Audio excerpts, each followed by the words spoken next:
Tonight's DJ and TV show is sponsored in part by Electro Voice, DJ Event Planner, ADJ, NLFX Professional, Promo Only, Newmark, and DJ and TV Insiders.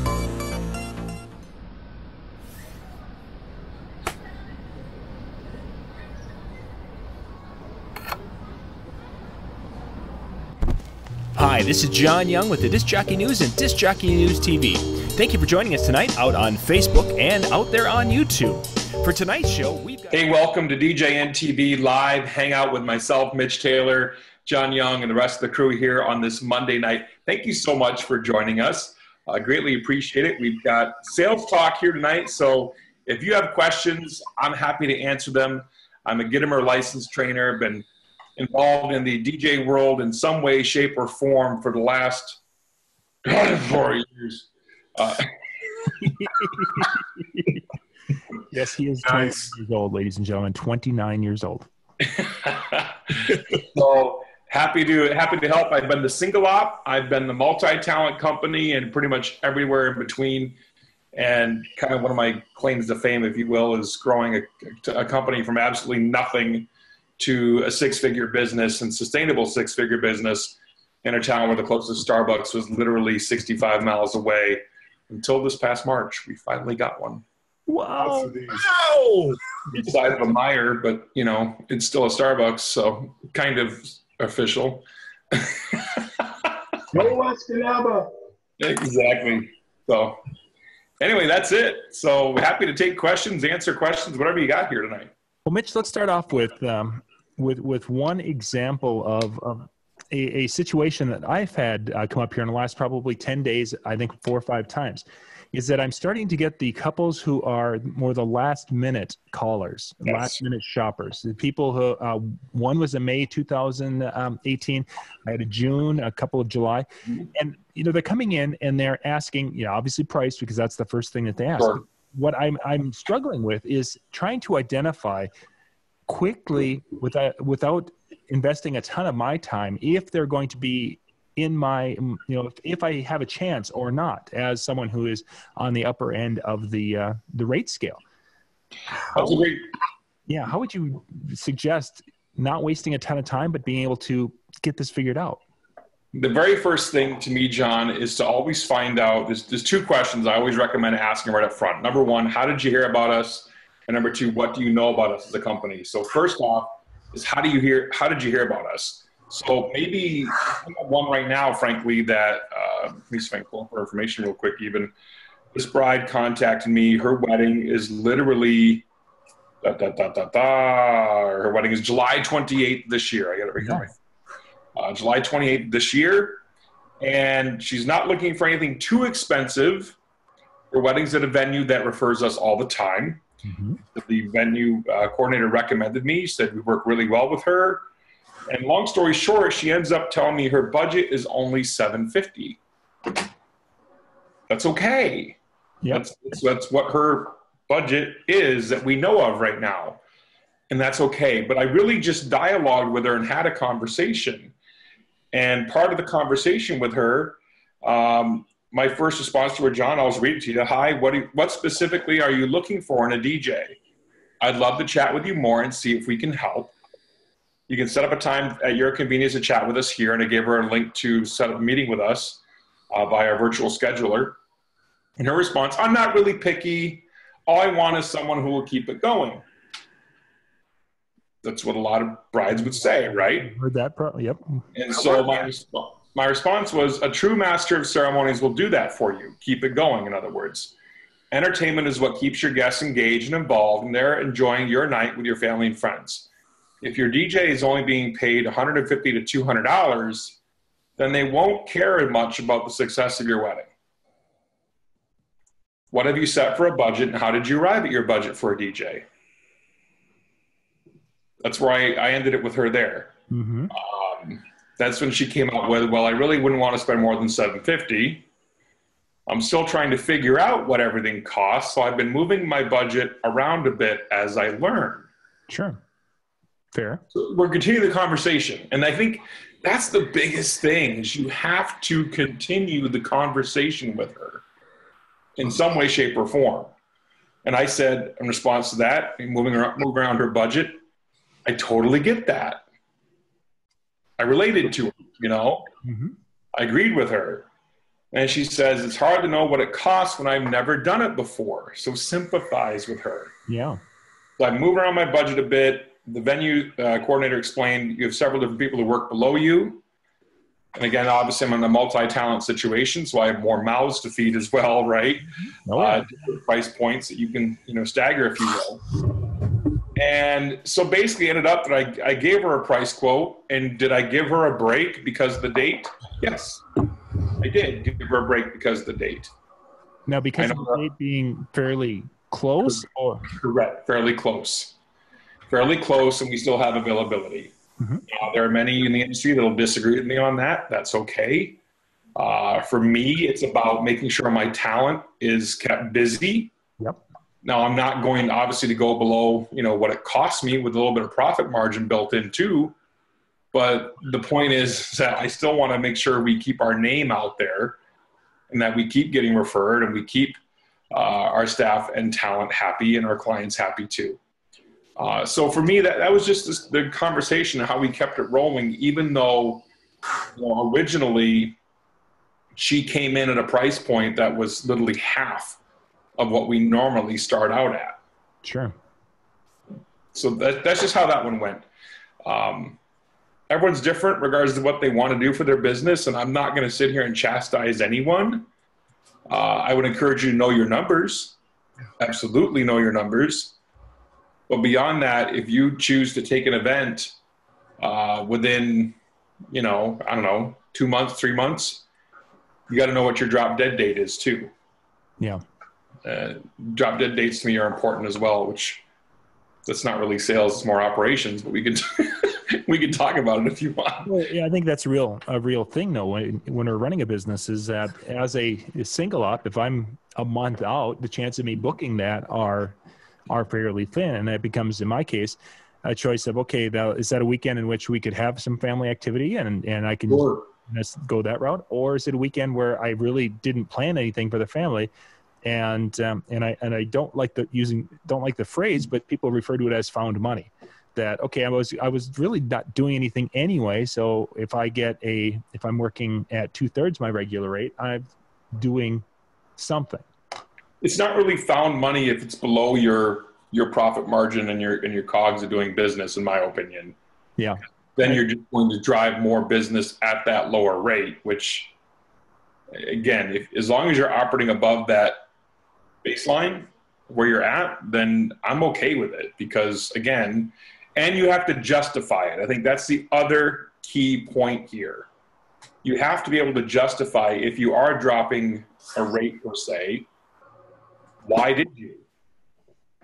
If another bride and one of her friends wants to, for example, wait to book me, you can take that chance. Yeah. I may not be available at that point. You know what I mean? But they could take the chance and try. They're gambling at that point. You know what I mean? Mm-hmm. So you have to be able to justify it too, I think, is another key point. Yeah, the justification side of it, when you mention, of course, another bride, that becomes a sticking point. Not so much that they'll try to book you close to the date and take the chance, but they will do my friend last year had you. Yes. You only charged them $1,000. How come I'm now at $2,000? Well, and again, that's the other factor. $1,000, 50% discount is a pretty large discount. Mm-hmm. I mean, I'm talking anywhere in the neighborhood of 10 to maybe 20% tops. I mean, we're not looking a large number here. We're not dropping you 40% or whatever the case is. And I'm looking at some of the numbers that some of the large multis. You've got the guys up in Duluth there who used to run. They've got prime date pricing for the prime shows, and they have a schedule of how it goes.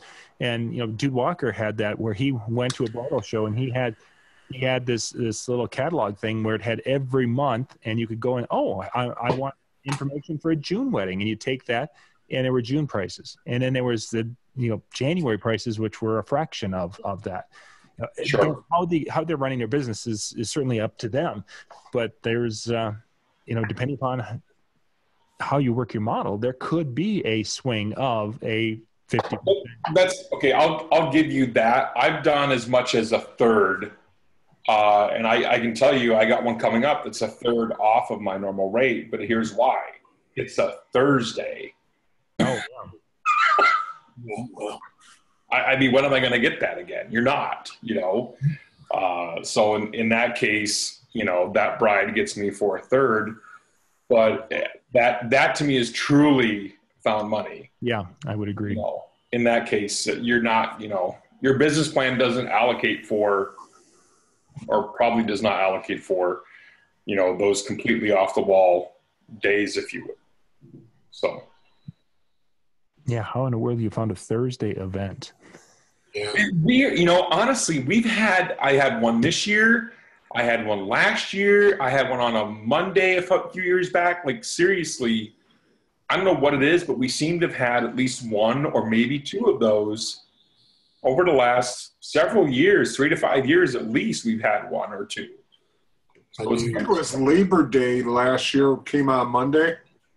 Yeah. And was it? Every year Labor Day comes on a Monday. I do nursing homes in the middle of the week like that. I go up to celebrity birthday parties. They hire me for an hour, and I get paid pretty good. Not as much as I normally would, but people get up and dance better than the younger people do. They still remember all that old stuff, and they love it. I mean, I have a first ever. I talked to a bride yesterday at a wedding show. They're having a sunrise wedding. 6 a.m. Oh, I've done those. On the beach. I've done those. Oof. Beach, but Scott's not living next to a beach. No, I'm 65 miles from, but I've done them. I went to St. Augustine and did a sunrise wedding here about 3 or 4 years ago. They did it on the beach. We took a battery-powered system down there, and they did the ceremony, and they did it all on the beach. So what time do they have the reception, though? They actually do it later in the day. They was actually. I was hoping.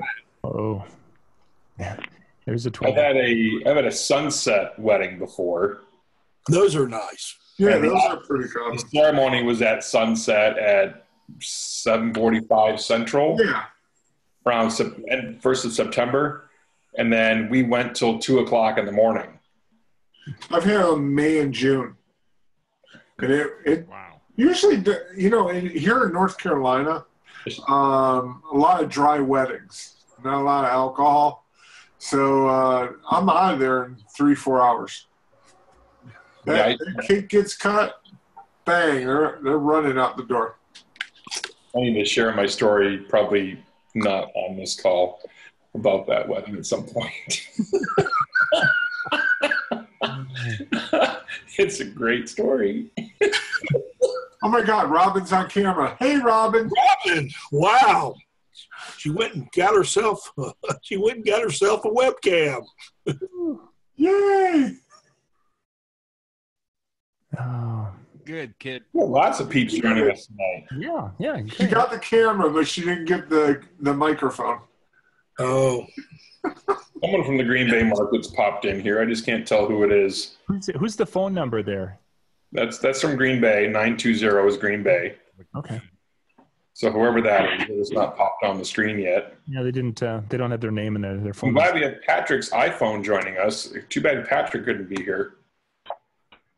Yeah, it's sad. But the phone is pretty nice. I mean, it's an iPhone, so that means it's pretty good. Matt, just an iPhone or something inferior? Matt just wants us to look at the top of his head. Keith was here for a second there. And Matt's not a short man, so it's not like he needs to sit on a. I had to go put a hat on. I couldn't stand my own reflection. No Gillette references here. No. Thank you. My retinas were starting to bother me, and For John's sake. Yeah, for the recording, we can take that out and post. It's not a big deal. Mitch, I got a question for you. Fire away, Scott. All right. What we've got is I do a lot of brides that are not in the area, like destination type weddings. They come to Florida to do their wedding. They're from out of town. We do what we call a pending contract with them.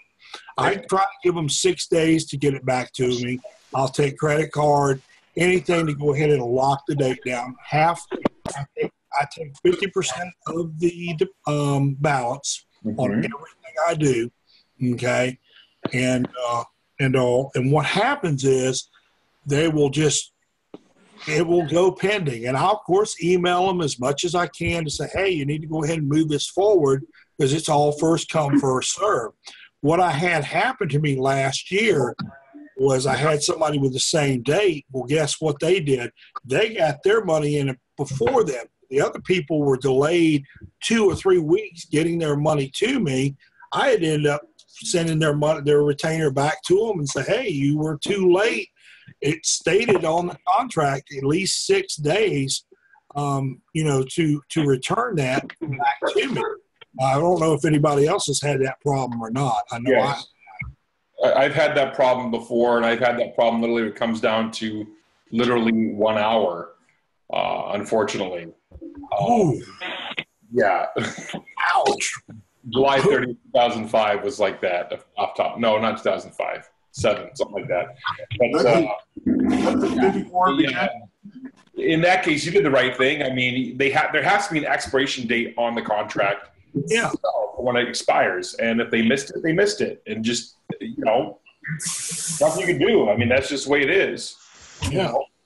I figured I'll throw that out there to you. I figured that'd be one that I know a lot of folks run into that, and it's stuff like that. I'm still, believe it or not, I'm still doing my contracts. I'm still doing them on an old XP machine. There's an old program called Info Manager. If you remember, I know Info Manager. I used to use it a long time ago.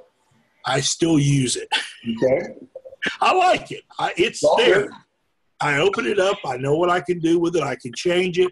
I can do it, and it still works.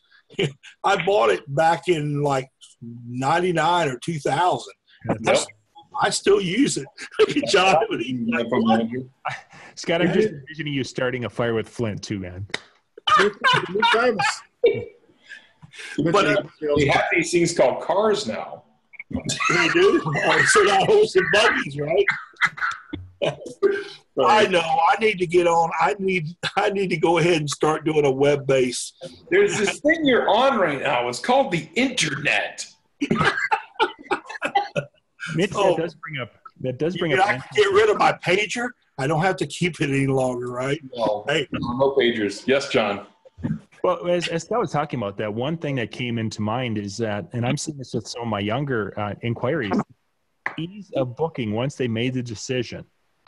They're like, okay, you know what, we want to go with you.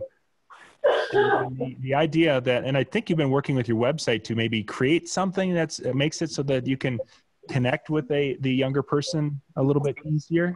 Yeah, a few different ways. And frankly, some of this I'm just kind of jumping into because Escanaba is way behind the times, frankly, in some ways. Sure. Or I am one of the two. I'm not sure which one it is. Well, you are 29. E-sign contracts, first off. I use DJ Event Planner, shameless plug.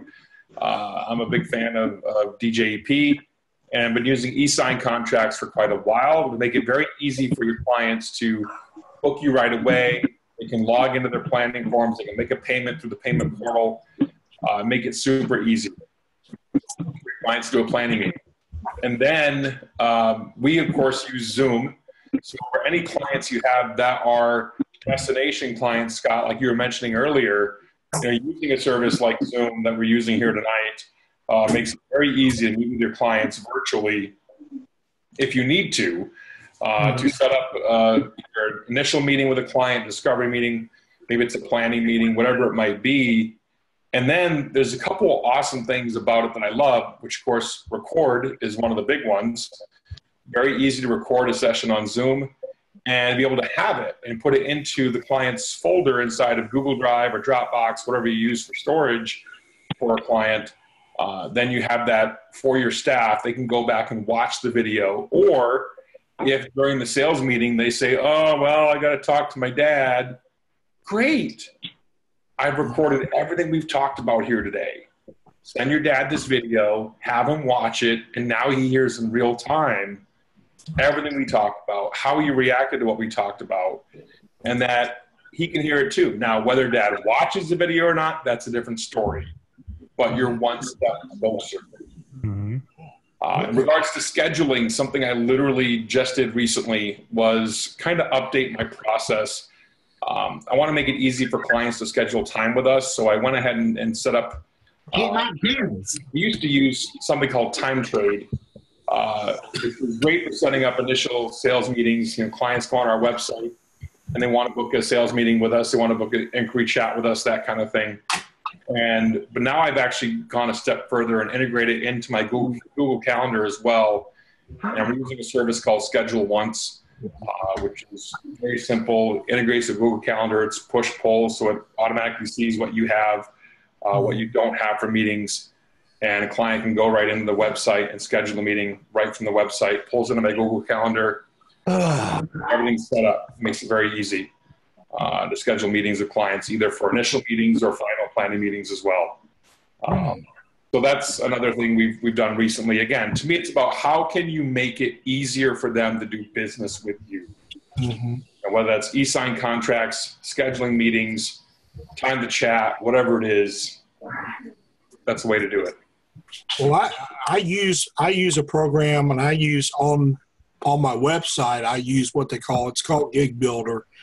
But that company, I'm not going to mention their name. You probably already know who I'm pretty well talking about. But I'm wanting to DJ Event Planner is one that I was going to look at because I've been with that other company for about 13 years. But I don't like their online contracts. I want to find something that's going to be easier for me to do. So that right there opens some more doors for me to look into a DJ Event Planner as well. Event Planner is great for the front side and back side of your business, handling both seamlessly in one platform. And there's many other facets that are great about DJ Event Planner. Even might be a follow-up system that has integrated how to pull it together in DJ Event Planner too. James, you know anything about that? I don't think Jimmy's played with DJ Event Planner. No? Yeah, okay. Jimmy's probably got a second. I had a little difficulty. And I think it's a very effective tool. It's just I had a little hard time integrating it into what I'm using right now. So, you know, if I was busier, yeah, but right now I can handle it manually. I think that's Brian Kelm for 920, if I'm not mistaken. Yeah, it keeps coming up. It is. It is. I thought it was Kelm. How are you, sir? Rocking, man. It's been a busy day. I had to scroll through my contacts to see who was 920. Shocking. I'm like, who the hell? We had somebody special there. Brian Kelm is special. Well, nowadays, you just look at the contact and you push the button. You know what I mean? You don't actually, memorize numbers anymore. Who memorizes numbers? We don't want to look at them anyway, really. Anyway, so. Although we don't want to know. We don't want to know what he's special at.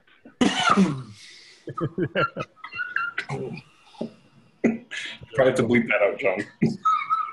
Yeah, we'll try that. That's not going to bleep out too terribly well. Whoops. Especially when you can, you use it as a fallback a few times. But that's another story. I just gave out Mike Anderson's cell phone live. Hey, Mitch, do you do any bridal expos or bridal shows? Yes, we do quite a few of them. We just did one last Sunday before last. Do you host some of them, or do you actually just go to, set up a table and participate, or both? Both. We don't host per se as we are the company putting it on. I know probably someone great to speak to who has hosted many shows would be Casey Kaporas out of Chicago. Yeah, I've talked to him before. He has a Thursday night show on DJN TV. But beyond that, I in fact just shared Master of Ceremonies duties for a bridal show this past Sunday and had a great time. Frankly, I was asked which one I wanted to do. I wanted to be the MC for the event itself or the MC for the fashion show. And knowing that this was the first time this venue has hosted a bridal show in some time, I chose to be the MC for the event. And that was the right decision. They've worked really well for me. I've done already this year. I've did about 2 this year so far, and planning on about 3 more before the year's out. Just got an email today, and the one we were doing in South Georgia, it got moved back. So I emailed her today. I said, I hope, great to notify us, but I hope you've notified these brides, because if these brides ain't there, it's not going to do us any good.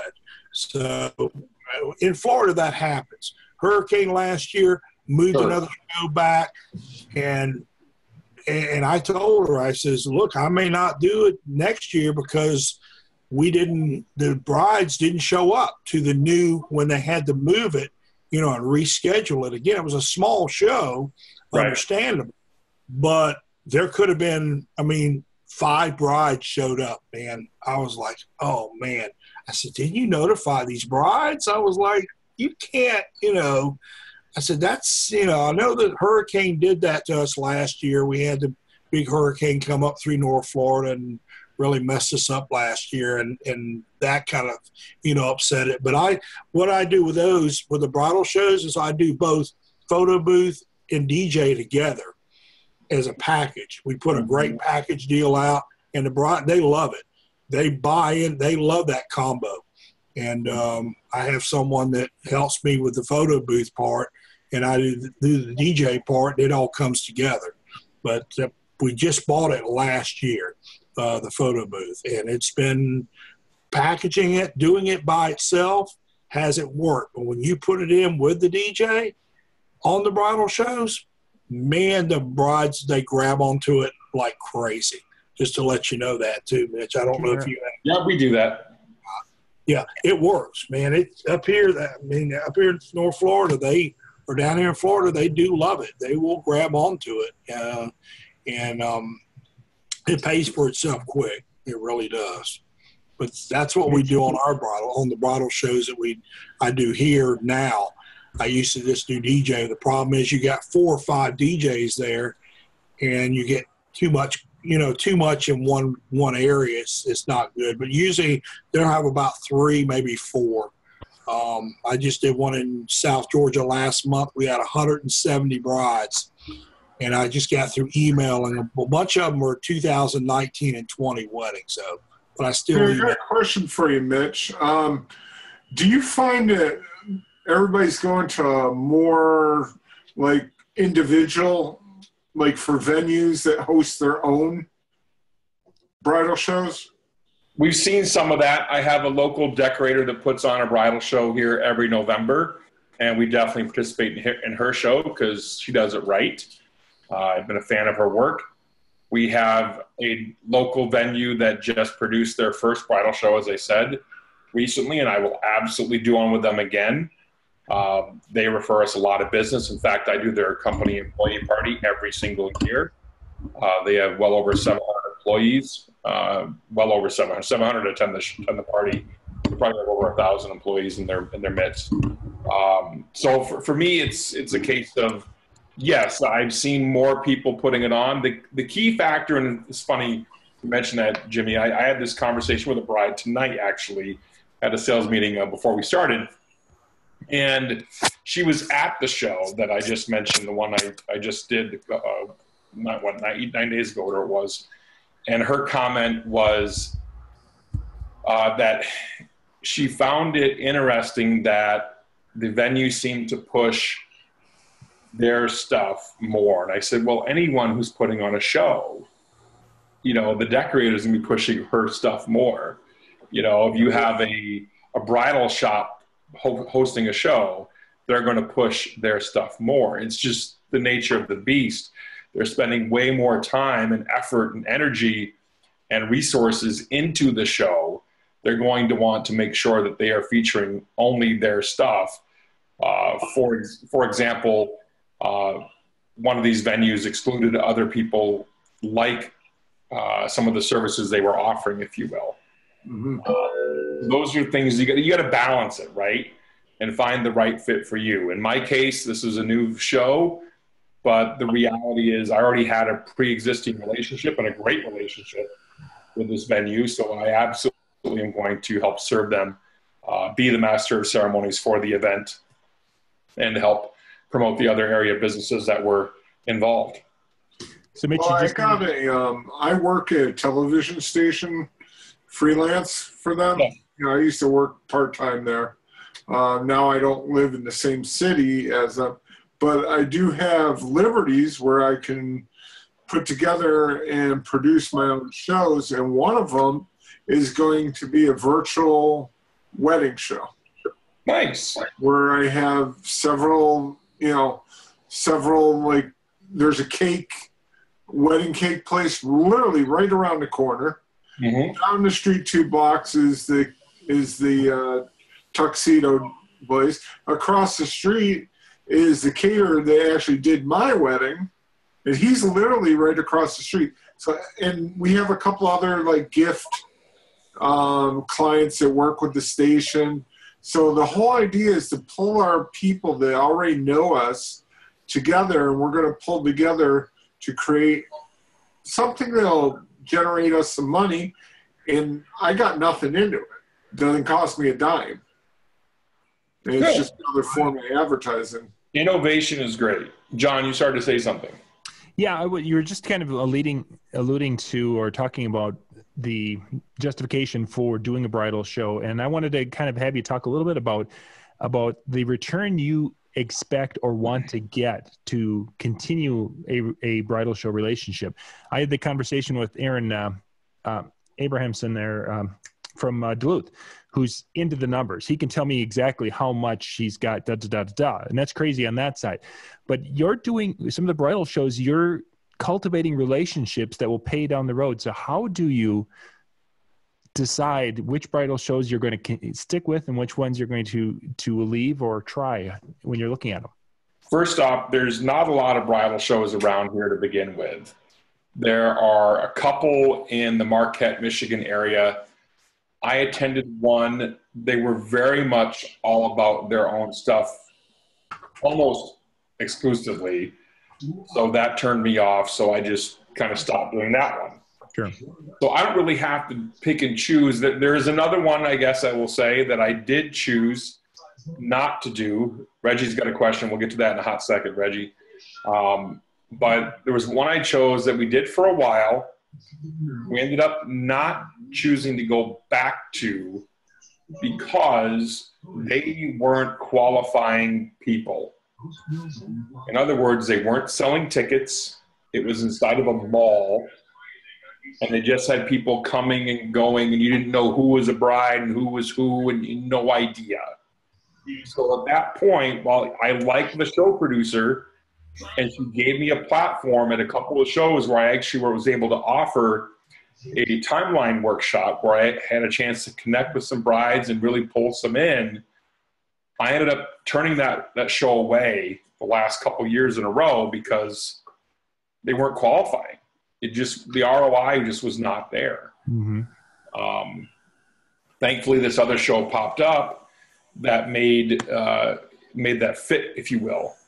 Have I ever scoped out a show? Dave's got a question, and I guess Reggie's got a question. I just pulled the chat. Sorry, John. Dave said, excuse me, have you ever scoped out a show to see if it's worth being a part of it? Yes, I have. And I've done shows like literally from the Palace of Auburn Hills where the Detroit Pistons used to play, where you literally have 1,500 brides plus through the door, and it's just a cattle call, just shoving materials in marketing bags. And you just have to have the best marketing piece or else good luck, or some gimmick, to literally some that are only, 20, 30 people because it's a small locally, venue thing. Yeah. I prefer the smaller shows, definitely. preferably the 100 to 200 bride range is what I'd like to be in, because I can find I connect better. In regards to bridal shows, here's another tip. Some of you probably followed me on Facebook. You saw the Michigan DJ road trip I did with Tom Heath down to South Carolina and back. And I had a chance to do 4 coaching sessions with different guys in the industry throughout that trip, both there and back. And one of the things I told one of the gentlemen was this tip here. It's like, have your past brides work your booths. Or if you have female talent in your company, have them work your bridal show booth. Because this guy was talking about his guys all in prim and proper in suits and stuff. And I'm like, that's not approachable for a 22-year-old, 25-year-old bride nowadays. It's just not as much. Versus if you have, actually, the answer to Dave's question, no, I did not play room to be. I just walked around and talked to the vendors. I knew the show producer, so I was able to kind of walk through and see and not actually buy a ticket per se because I knew the show producer. But I don't know if I'd ever fake being a groom to do it. I don't know if I would. But in this case, it was just a case where I knew the show producer was able to walk it ahead of time and see. But yeah, have your female talent or past brides work your booth. Have someone that can be relatable. I mean, the bride that booked us today for her wedding that I got right here, she connected with Kayleen, one of my staff. And the funny thing is, in the conversation, this is something also for bridal show follow-up. This bride that I booked today, she saw us at a bridal show 2 years ago. Wow. Wow. Going to shows that long. Jeez. She's booking today for her wedding in October of this year, 2018.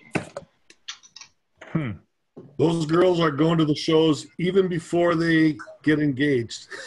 Sometimes, yes. Yeah. So that's something. It's called follow-up for a reason, and it's not just follow-up, as I explained from Moby Las Vegas stage a couple years back. It's follow-through, and you have to follow through and know where they're at in the process. And if they're not looking for a while, then just take them off the automation. Pull it back and say, hey, when can I touch base with you again? When are you going to start looking again? Sure. Maybe it's 6 months. Maybe it's 9 months. Maybe it's 3 months, whatever. But don't just keep braiding to death. Actually ask a question. When are you going to try to start looking for a DJ or entertainment or, where you're at in your process? Reggie. Okay, my question is, I live 45 miles. I don't have any bridal shows in my area. My closest one's going to be probably Green Bay, Appleton, or further south down like Fond du Lac area. That's going to be 45 minutes to an hour away from me, where my local bride's here in the city of Wapaka, which is a small town of about 6,000 people. I know Wapaka. I ain't gonna see any of them brides. I don't want those brides from that bigger community. I want the brides from my town. What would you suggest on something like that? Are there other local event pros in your town, and how are they getting their brides? Everybody's all the brides are bringing guys in from like Appleton, Green Bay, Milwaukee, Oshkosh, Fond du Lac, bringing in bigger DJs. Okay. There's only 3 other DJ services in my small town.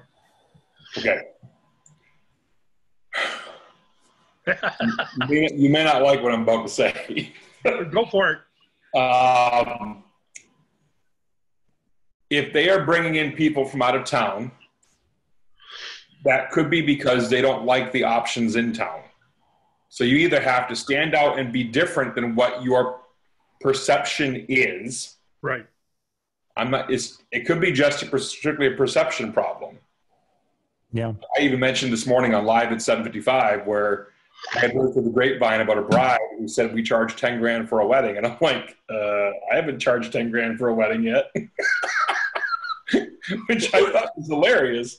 But that was her perception. That was her perception. And I'm like, no, that's not the case. Like, But anyway, I think in this case, either you have to step up your game to be to the same level as the guys they're bringing in from out of town, whether it's Appleton or Green Bay or wherever. You know, I did a wedding. Oh gosh, where the heck was that wedding I did last year? Oh, somewhere closer to your neck of the woods. Honestly, I did a wedding 3 hours away last year down south of Appleton. I cannot. Fond du Lac or Oshkosh? It wasn't Oshkosh. I could probably tell you at some point. But yeah, I did a wedding down that way a couple years ago, or not a couple of years ago, last year, I should say. Last year in September. And it was at a little hall. I remember driving to the place. John, where the hamburger originated from? What city was the hamburger originated from? That was in Seymour. Seymour, Wisconsin. Yes, that's where I was. I was in Seymour, Wisconsin. How far is that from you? That's about 45 minutes to my east. Okay. We did a wedding for $2,700 in Seymour, Wisconsin this past. Wow. Yeah. So the reality is the money's there. It's Right. just a case of you either have to ask for it or be different or figure out how to level up your game to the same level as what the other guys they're bringing in are. So if brides aren't hiring you in your local market, you either have to step up your game or you have to figure out what is that difference. What are they doing that I'm not doing? Does that make sense, Ron? Reggie, excuse me? Yeah. Okay. And I don't know what it is because I've never seen any of you guys perform, so I can't sit here and say specifically what you're doing that they're not doing or anything like that until you do a comparison kind of thing. But it's a perception issue, more than likely, if I had to guess. Does that make sense? Yes, it does. Matter of fact, that's a bride right now. John, would you agree? I think you definitely hit that on the head. I think it's a perception issue that stepping up the game, I think, is a big part of it. But the second part, I think, is where a lot of DJs fall away at, is that we've stepped up our game. Now we have to take that stepping up of the game and we have to turn that around into how this will benefit my local brides and how being different locally will make their day and make things better for them from their perspective. Instead of me, hey, I'm the best DJ. I practice and I do this and I travel and I know this and I'm friends with all these people who can. It isn't about me. I have to be able to bring that, but then I have to be able to turn it around and put it in their court so they can. It's about what you can do for them and what the difference is going to be.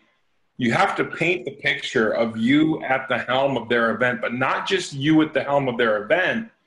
What their outcome will be and how it will be different because you're the one helping them with the event. So what's that going to look like?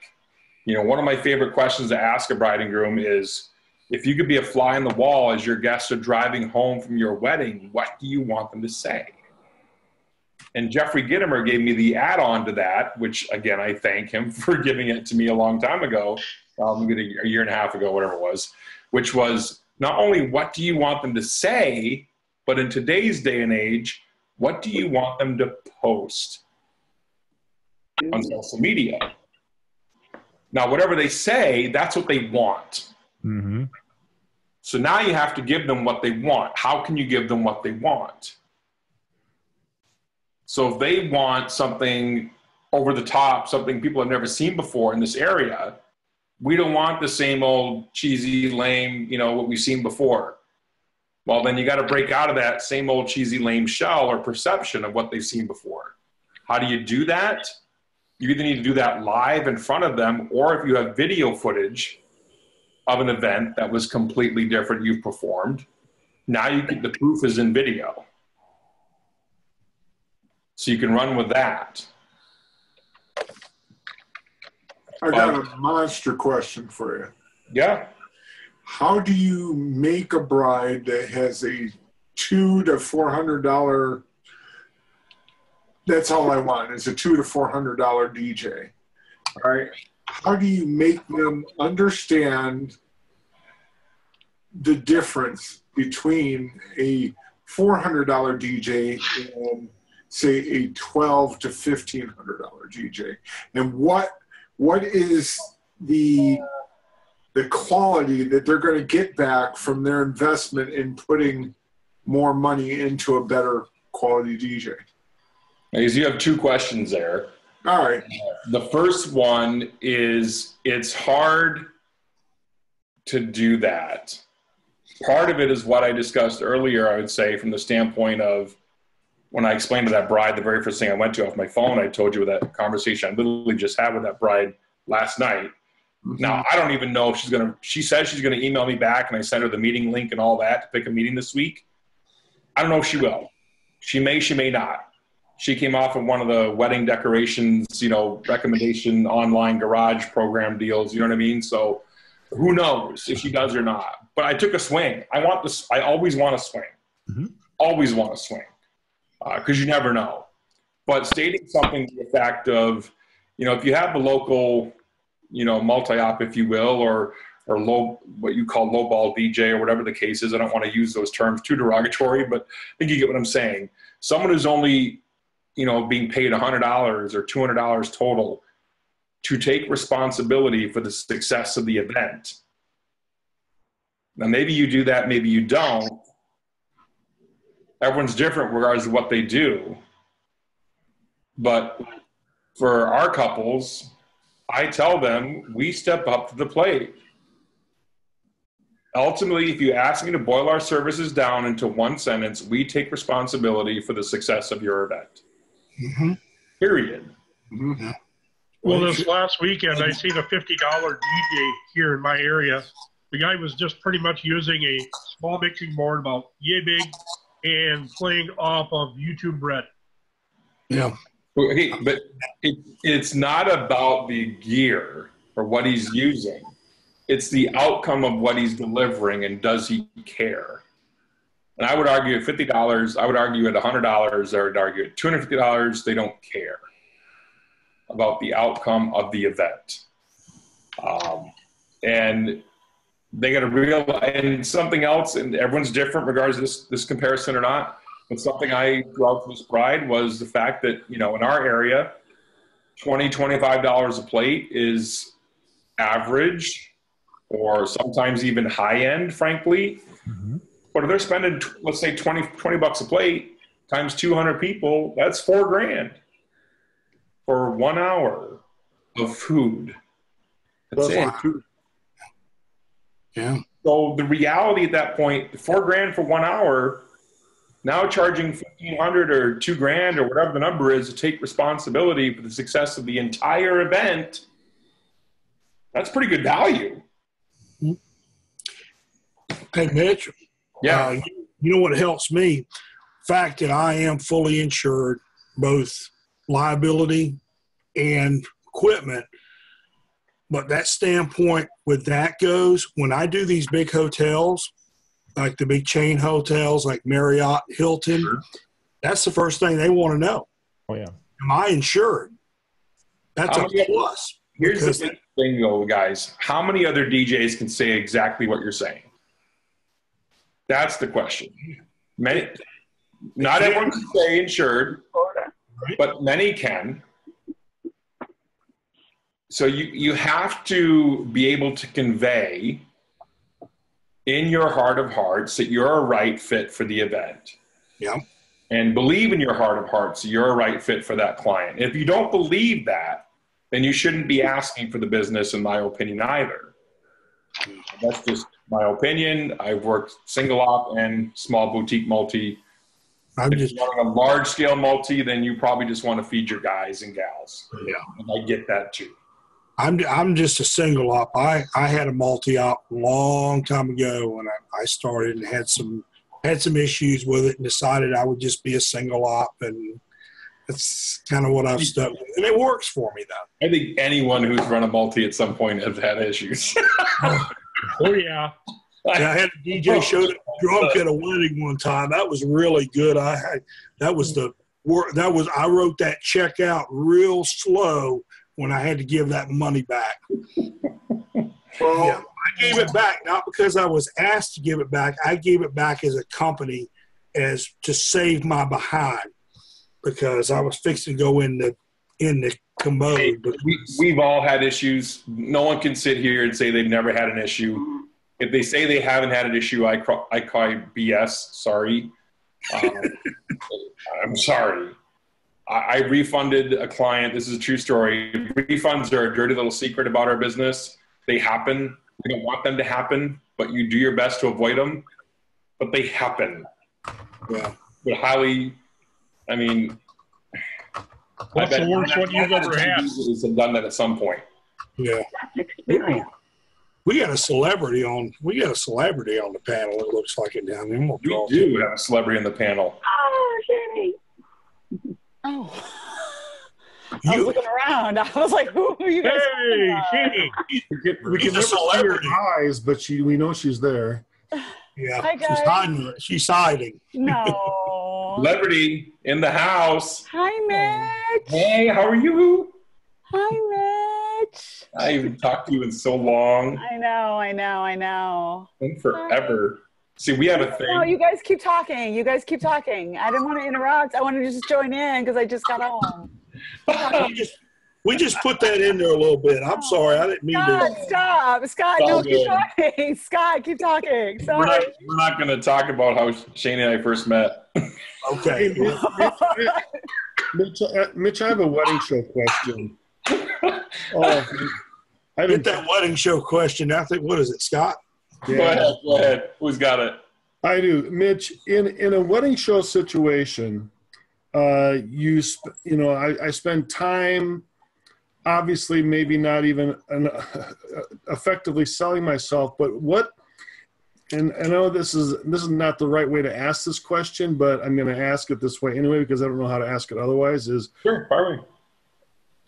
When you get the bride that says, who walks away and you don't feel a good vibe, a connection there, but you want there's potential to do that.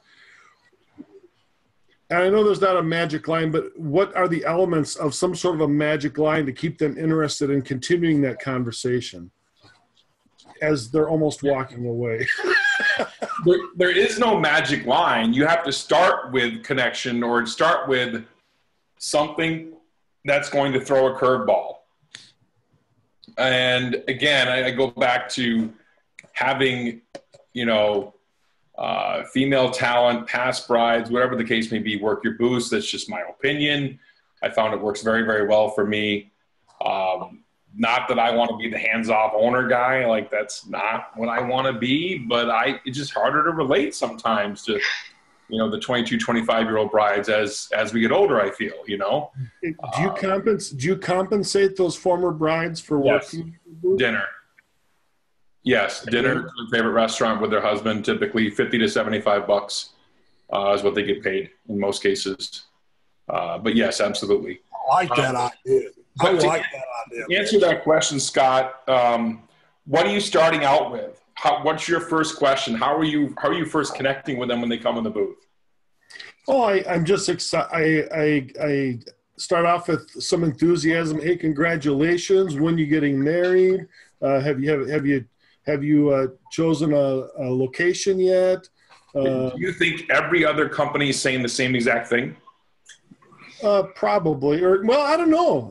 Okay, John's nodding yes, so probably yes. But then I continue with something to the effect of hey, what's the most important thing about your wedding day that you want to happen? What are your dreams about your wedding day? What do you foresee happening? Because that's what I really want to know. That's what I want to make happen for you. So. I'm kind of putting in a nutshell, but that's kind of what So I would encourage you to play off of what's going on. And most of the wedding shows that I go to, brides are overwhelmed. Like, there is so much going on. Mm-hmm. So just relate to them. Hey, you overwhelmed yet? Half of this stuff in your bag today is going to be kindling in your fireplace like tomorrow. Right? Because they're just going to go through it'll be getting dumped on the kitchen table and they're going to go through like, oh, I like this guy. I don't like that guy. No. Ooh, that was good. I like that. They're going to separate it, right? So just keep it real and just have the conversation with them, and then tell me about your wedding. Open-ended questions. Tell me about your wedding. Maybe what have you seen that you've liked or disliked, or how important do you think entertainment is to your wedding?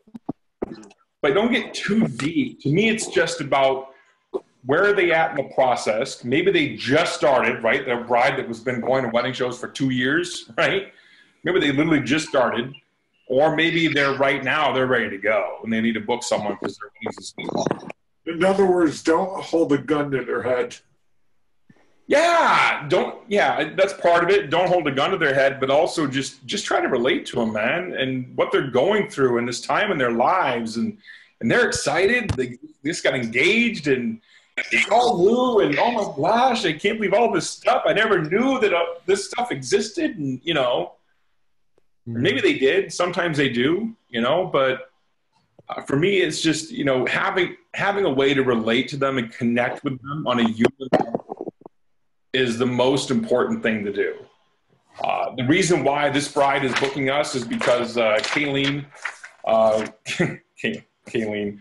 she came across as quirky to them, and they felt they connected with her quirkiness. And this is a superhero comic book themed wedding. It is Marvel or DC?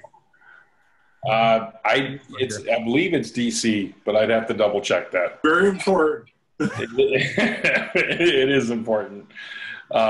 We had another question. Someone asked in the chat about grooms.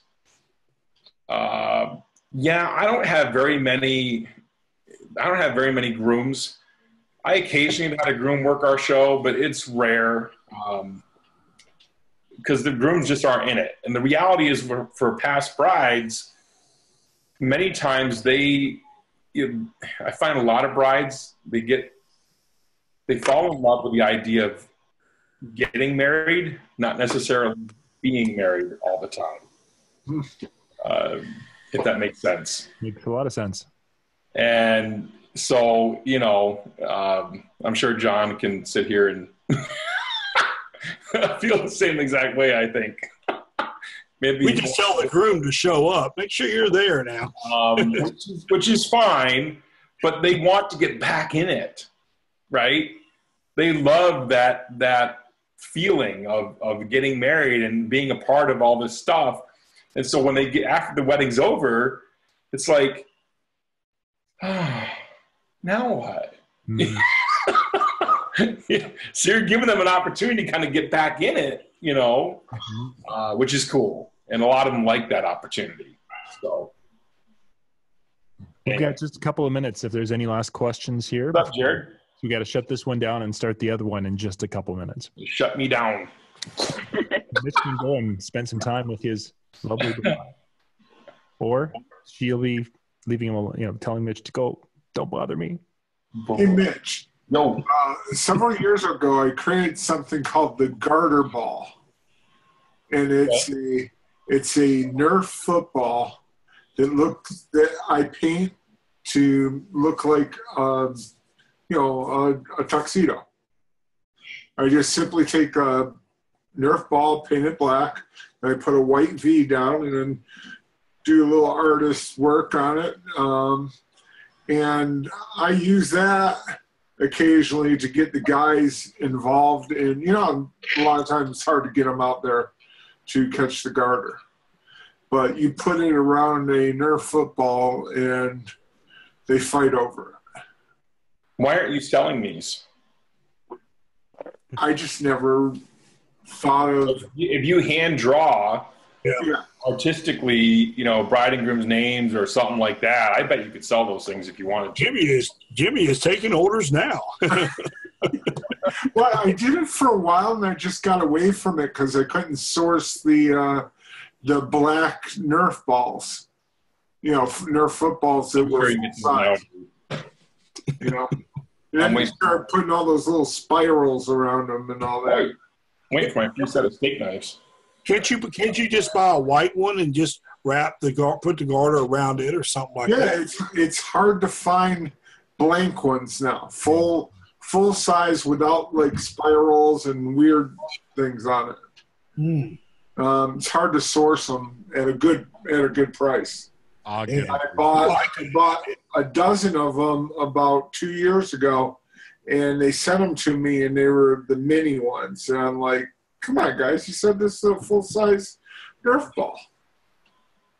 Well, you see them in neon. They got them, a lot of them you see in that real bright orange or... Yeah, I basically, all I'm doing is I'm taping them with painter's tape and making them a white V down, putting the black buttons, taking the silver pen and doing the lapels, do a little red rose over to the side. I mean, it comes out looking fantastic. They got them on Amazon. I'm looking at them right now. See? There you go.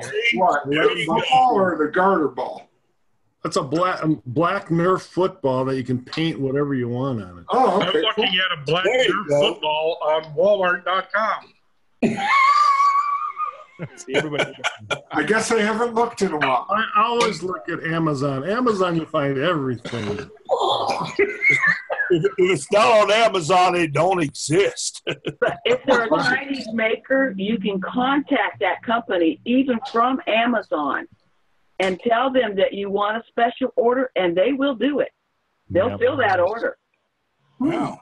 Off of Amazon. There's a little on the side there. It will say some Chinese name, so you know they're shipping it from China.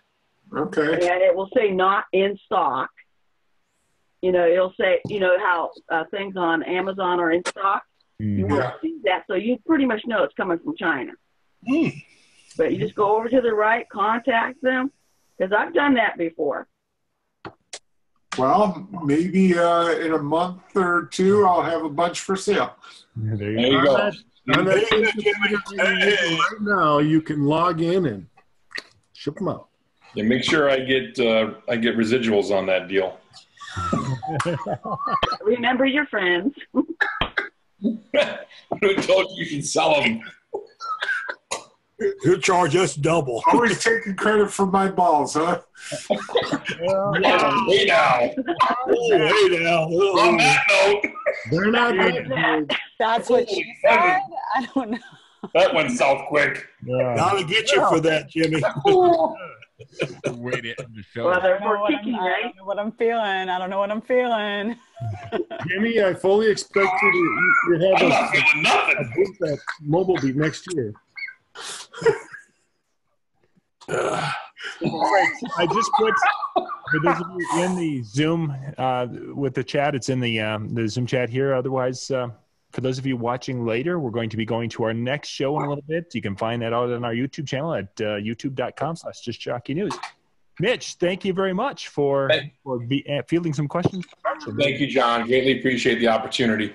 Be back in just a few minutes with our second show tonight.